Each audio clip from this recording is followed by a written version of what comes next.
नमस्कार, स्वागत है आपका हमारे इस विशेष कार्यक्रम में। आज हम आपको एक ऐसे होनहार कलाकार से मिलवाने जा रहे हैं जो शारीरिक रूप से बिल्कुल स्वस्थ नहीं है, लेकिन उसकी मानसिक दशा को देखकर आप अंदाजा लगा सकते हैं कि वो कितना बड़ा कलाकार है।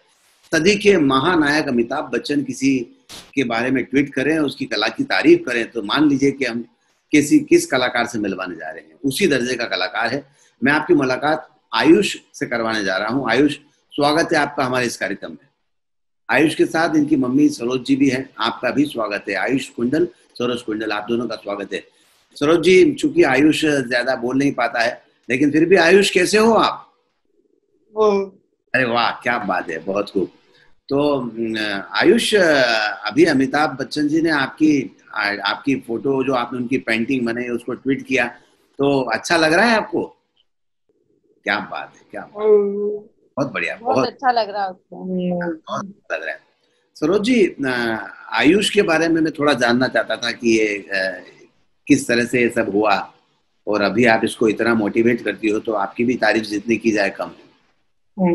ये मतलब जन्म से ही दिव्यांग है। मतलब ये लिवर पैल्सी जो एक बीमारी आती है, उस बीमारी से ग्रस्त था, तो इसी वजह से ये कुछ भी, इसके शरीर में कुछ भी मूवमेंट नहीं होता था। जी जी। और दिन भर जैसे लेटा रहता था, पर इसको व्यस्त रखना जरूरी रहता था, नहीं तो बहुत चिड़चिड़ा हो जाता था ये। जी जी जी जब छोटा था, जी। तो इस वजह से हम इसको कुछ भी काम में व्यस्त रखते थे। तो फिर इसको पढ़ने का बहुत शौक लगा जी कि मैं पढ़ाई करूं। दूसरे बच्चे, मतलब मेरी दो गुड़िया और हैं, जी तो उनको मैं पढ़ाती थी, तो इसकी भी इच्छा होती थी कि मैं पढ़ाई करूं।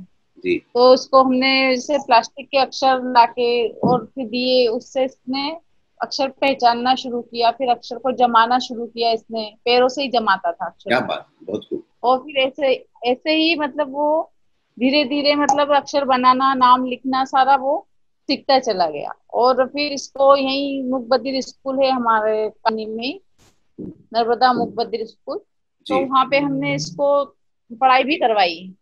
8 तक लेटे लेटे ही पढ़ाई की उसने। क्या बात। और उसके बाद फिर इसको वहीं पे बच्चे दूसरे पेंटिंग बनाते थे, तो इसकी भी इच्छा होती थी मैं भी पेंटिंग बनाऊं उनको देख के। तो फिर हमने इसको वही घर पे पेंसिल वगैरह उसको बांधना सिखाया कि कैसे मतलब बांध के, और फिर ये प्रैक्टिस करने लगा धीरे धीरे पैरों से।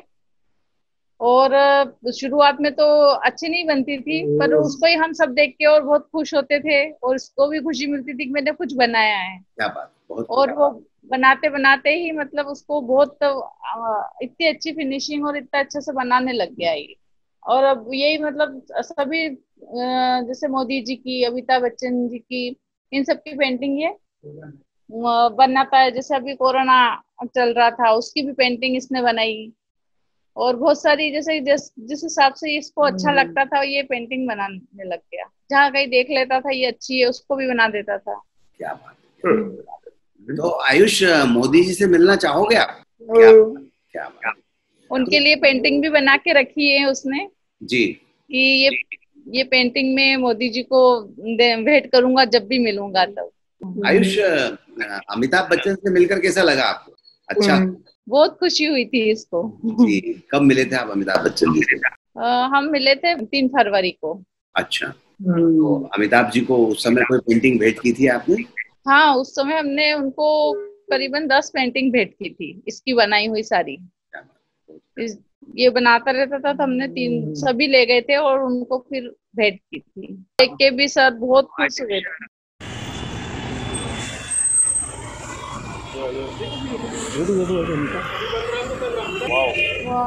इरफान भाई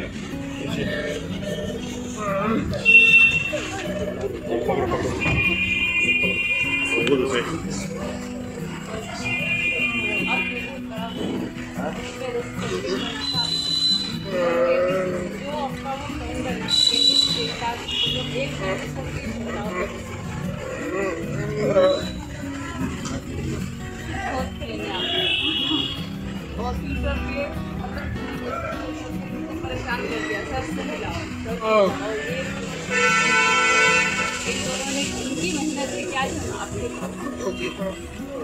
आपके पैरों से कल बहुत रोया सर।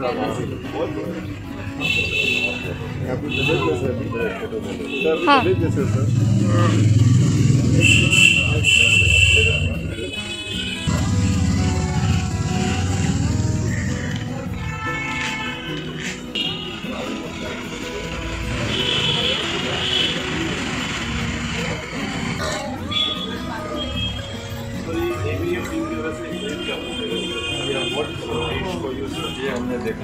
यहाँ हाँ, पे ये सब जाना। आपके लिए उससे फ्रेम कर इतना देते हैं। खुश हुआ था ना, इतना खुश हुआ था 2 दिन तक तो वापस नेक्स्ट पेंटिंग खोलो please.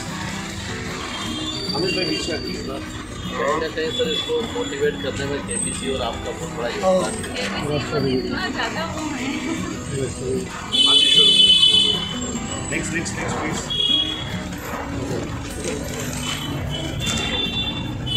Mansi, show the thing. Yeah. Yeah, see the show them. Mansi.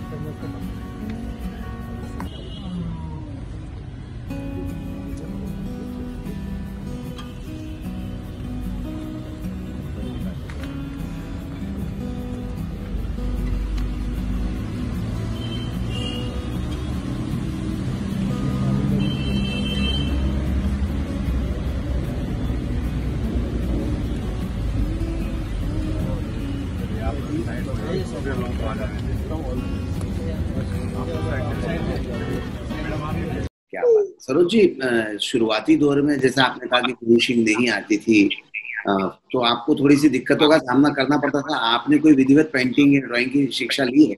नहीं, ये मतलब दिक्कत तो आती थी, पर ये पेंटिंग इसको हमने किसी को सिखाई नहीं और ना कोई सिखाने आए, पर ये मन से ही मतलब सारी करने लग गया। मतलब जैसे हमको भी घर में किसी को पेंटिंग नहीं आती, अच्छा। पर ये बस जैसे फोटो रख देते थे कुछ भी सामने, तो उसको देख देख के पूरी हूबहू ऐसी उतारने लग गया पेंटिंग। अच्छा। और थोड़ा टाइम लगा उसको, पर अब थोड़ा अच्छे से करने लग गया वो। अच्छा। तो ये जब कोई पेंटिंग बनाना होती है तो उसकी फोटो आप इसके सामने रख देते हैं, उसके बाद ये बना लेते हैं? हाँ हाँ, जैसे फोटो सामने रख देते हैं तो पहले पेंसिल से ये पूरी ड्रॉ करता है उसको, और फिर उसमें कलर्स भरता है। पर पहले शुरुआती हाथ से बना नहीं पाता है, पाँव से बनाता है, तो काफी मुश्किलें आई होंगी। हाँ हाँ, बहुत दिक्कत आती थी। फिर मतलब थोड़ी इसको मतलब बनाने में भी दिक्कत आती थी, लेकिन जैसे अब थोड़ी उसकी प्रैक्टिस हो गई है तो बना लेता है। लेकिन शुरुआत दौर में उसको बहुत दिक्कत का सामना तो करना पड़ा उसको। अच्छा। तो आयुष, मम्मी बता रही है कि जब तुम छोटे थे तो मम्मी को परेशान करते थे। अब नहीं करता। पेंटिंग करने में मजा आता है? अच्छा। तो फिर अब आगे आप पेंटिंग ही करोगे, पेंटर के तौर पे अपना नाम कमाओगे? देखिए, आयुष जो बात कर रहा है, आयुष के विचारों की अभिव्यक्ति उसके संकेतों से मिलती है। देखिए, अगर ऊपर वाले ने इसके साथ कुछ कमी है तो उसके साथ इसको इतना बड़ा हुनर दिया है कि वो कलाकार के तौर पे अपने आप को स्थापित करना चाहता है। निश्चित तौर पर एक बड़ी बात है और कलाकार को निश्चित तौर पर प्रोत्साहित भी किया जाना चाहिए। सरोज जी, आयुष जैसा कहता है कि मुझे धीरे धीरे पेंटर के तौर पर स्थापित होना है। एक पेंटिंग बनाने में इसको कितना समय लगता है? अमिताभ जी की जो पेंटिंग बनाई उसमें कितना टाइम लगा था? हाँ, इसको पेंटिंग बनाने में करीबन 3 से 4 दिन लग जाते हैं। अच्छा। क्योंकि बहुत पैर से बनाता है और बहुत धीरे धीरे मतलब काम करता है, क्योंकि इसकी पूरी मतलब दूसरा कोई शरीर का पार्ट्स को कुछ भी काम नहीं करता, बस एक पैर है जो थोड़ा काम करता है। अच्छा। तो उसके जरिए ये बनाता है तो उसको टाइम लगता है, वैसे धीरे धीरे बनाता है, बहुत धीरे। अच्छा। पर अच्छे मतलब बहुत सुंदर बनाता है, लास्ट में जाके ऐसा लगता है कि पेंटिंग बोलेगी। इतनी अच्छी बनाता है वो। अभी आयुष, अमिताभ बच्चन जी की गुलाबों सिताबों पर आपने पेंटिंग बनाई थी, उसको बनाने में आयुष को कितना टाइम लगा था? हाँ, उसको बनाने में इसको 3 दिन लगे थे। एक दिन पेंसिल से किया था, फिर मतलब उसको ऐसा लग रहा था कि ठीक नहीं बनी, फिर मिटाया, फिर मतलब 2-3 बार इसने प्रैक्टिस की और फिर फाइनली बहुत अच्छी बन गई। तो आयुष, अमिताभ बच्चन ने फिर ट्वीट किया है कल आपकी पेंटिंग को लेकर और आपका नाम लिखा है और आपको ढेर सारी शुभकामनाएं दी है। अच्छा लग रहा है आपको? खुश हो आप? वो कब, हाँ बहुत खुश है वो। कब से मतलब सोच रहा था कि मेरे को सर अभी तक रिप्लाई नहीं दे रहे हैं। मतलब ये क्या है कि उनको मैसेज करता रहता था, उन्होंने इसको फॉलो भी कर रखा है ट्विटर पे। अच्छा। तो ये उनको मैसेज करता रहता, सर रिप्लाई नहीं कर रहे। मैंने कहा एक दिन जरूर करेंगी। मिल के आए ना, उसके बाद से जब से ट्विटर पे उनको मैसेज करता था, फिर ये पेंटिंग डाली, फिर उन्होंने उस पे डाला, तो ये इसको लगता था कहीं भूल तो नहीं गए सर मेरे को। क्या बात। तो बाद में उन्होंने किया, तब जाके उसको इतनी खुशी हुई। कल से बहुत खुश है वो। कल तो खाना नहीं खाया उसने, इतना खुश था। क्या बात, क्या बात है। अमिताभ बच्चन, आयुष एक ऐसे शख्सियत हैं जितनी ऊंचाई पर हैं उतने ही विनम्र हैं। जब कोई व्यक्ति उनसे मिलता है तो कभी उनका जो बड़प्पन है, उनकी जो हाइट है, उसका एहसास नहीं होता। सरोज जी, आप जब मिले तो अब भी आपको ऐसा एहसास हुआ होगा? हाँ, उनसे मिलने के बाद में ऐसा मेरे को लगा ही नहीं कि जैसे अपन टीवी पे देखते हैं और एक लगता है कि अमिताभ बच्चन जी हैं, तो उनसे मिलके ऐसा लग रहा था जैसे कोई साधारण से व्यक्ति से अपन मिल रहे हैं। कुछ मतलब ऐसा लग ही नहीं रहा था कितने बड़े सेलिब्रिटी से अपन मिल रहे हैं। बहुत सहज, मतलब इतना सरल स्वभाव था उनका और इतना अच्छा लग रहा था उनसे मिलके, बहुत ही अच्छा लगा। और बहुत ऐसा मतलब कोई घमंड नहीं, कोई वैसी वो नहीं कि कोई बड़ा व्यक्ति है, ऐसी कुछ भी नहीं, नॉर्मली इतने और आके हमारे हाथ जोड़ रहे थे। वो ऐसा लग रहा था कि सही बात है। अमिताभ बच्चन हकीकत में एक ऐसी शख्सियत है, वह जितनी ऊंचाई पर सही है, उतनी विनम्र है, उतने ही नम्र। मतलब अभी तक मैंने कभी देखा नहीं कि कोई इतना बड़ा व्यक्ति इतने अच्छे से किसी व्यक्ति से मिल रहा है। और हम तो बहुत छोटी फैमिली से हैं, इतने कोई वो भी नहीं है, पर छोटी जगह से हैं, पर उनसे मिलके बहुत ही अच्छा लगा। और उनको मिलके ही एक नई ऊर्जा अपने शरीर में आती है कि देखो इतने बड़े व्यक्ति होके और अभी तक इतने एक्टिव हैं। तो हम इसको भी जब से वो उनसे मिलके आए ना, तब से बहुत ज्यादा खुशी लगी और एक मैं भी कुछ करूंगा जीवन में। सही बात है। देखिए, आप ये मत सोचिए कि आप छोटी फैमिली से हैं, छोटे शहर से हैं। आपके पास आपकी असली दौलत आपका बेटा है, जो निश्चित तौर पर इस उम्र में, इस समय में जितनी मेहनत कर रहा है, जितनी काबिलियत और जितनी फिनिशिंग के साथ पेंटिंग कर रहा है, आने वाला भविष्य उसका है। आपका, आपके परिवार का नाम अभी भी वो कर चुका है रोशन, और आगे भी करेगा।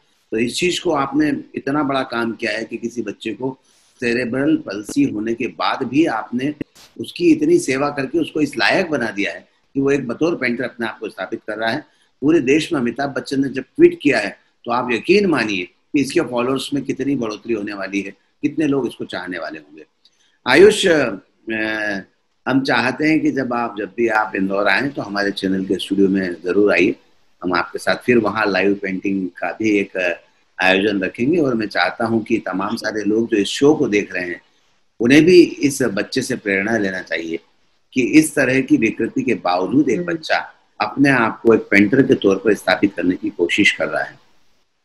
सरोज जी, आपने इतना कीमती समय निकाला, और आयुष आपने भी हमारे लिए समय निकाला, इसके लिए हम आप बहुत बहुत आभारी हैं।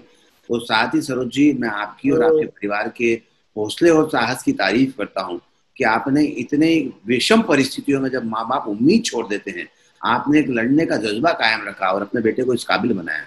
इसलिए आपका भी बहुत बहुत आभार जी। थैंक यू, बहुत बहुत आपका शुक्रिया कि आज हमारे मतलब छोटू को आपने भी इस लायक समझा कि आज आपने उससे बात की और उसको भी इतनी खुशी हो रही। उसको यही अभी तक इंटरव्यू उसने दिए हैं, पर वो बोलता मेरे से कोई कुछ नहीं पूछता लेकिन आपने आज उससे क्वेश्चन किया तो उसको बहुत खुशी हो रही, बोले मैं जवाब दूंगा, वो बोलेंगे। तो असली कलाकार तो आयुष ही है, वो इसकी कला की वजह से हम सब बात कर रहे हैं।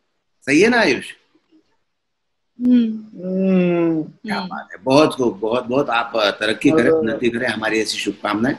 बहुत बहुत धन्यवाद आपका। बहुत बहुत धन्यवाद। आज के इस कार्यक्रम में बस इतना ही। सुनील जोशी को दीजिए इजाजत। नमस्कार।